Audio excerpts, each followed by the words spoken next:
Road పక్కన ప్రమాదకరంగా ఉన్న బావిని పూడ్చాలని 10 గ్రామాల ప్రజలు మొరపెట్టుకున్నా పట్టించుకోని అధికారుల నిర్లక్ష్యంతో దత్తు అనే యువకుడు ప్రమాదవశాత్తు బావిలో పడి మృతి. శవాన్ని రోడ్డుపై పెట్టి మైకోడు గ్రామస్తుల ఆందోళన. బావిలో పడి మృతి చెందిన దత్తు కుటుంబాన్ని ప్రభుత్వం ఆదుకోవాలని, కుటుంబంలో ఒకరికి ఉద్యోగం ఇవ్వాలని, ప్రమాదకరంగా రోడ్డు ప్రక్కన ఉన్న బావిని వెంటనే పూడ్చాలని డిమాండ్ చేశారు. రైతుకు ప్రభుత్వమే ఉచితంగా బోరు వేయాలని సిపిఎం గ్రామ శాఖ డిమాండ్ చేశారు. వల్ల మా పిల్లగాడు బయలుపడి చచ్చిపోయాడు. రోడ్డు చిన్నగా ఇట్లా మళ్ళీ ఇంకోటి ఏది గుద్దిందో తెలియకొచ్చింది. నాకు ఇది మనిషి గుద్దిండా ఏది గుద్దిందో తెలుస్తలేదు. బయలుపడ్డాడు పిల్లగాడు. ఇక ఇప్పటికీ ఆ పిల్లగాడికి గంటెడు భూమి లేదు. 2 కుమారులు, ఒక భార్య.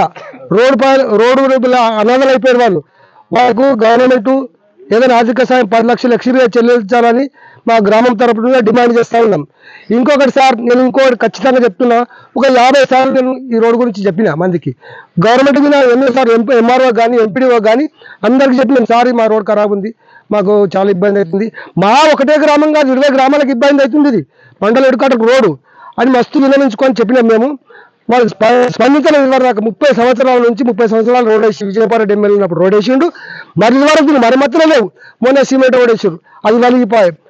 చిన్న కాలు గర్భిణీ స్త్రీలు ఇట్లా ఆటో తీసుకొని పోతుంటే ఇట్లా బెంపులు చేస్తున్న తర్వాత ఈయన కానిపోతుందేమన్న బాధ మాకు. అంత బాధ రూపంలో మాకు పిల్లగాడు చచ్చిపోయాడు. మా గవర్నమెంట్కు మేము డిమాండ్ చేస్తూ ఉన్నాం, 20 లక్షలు ఎక్స్గ్రేషియా ఇవ్వాలి. వాళ్ళ పిల్లలకు 2 కొడుకులు, 2 పిల్లలు, భార్యకు గవర్నమెంట్ ఆదుకోవాలని కోరుతున్నాం.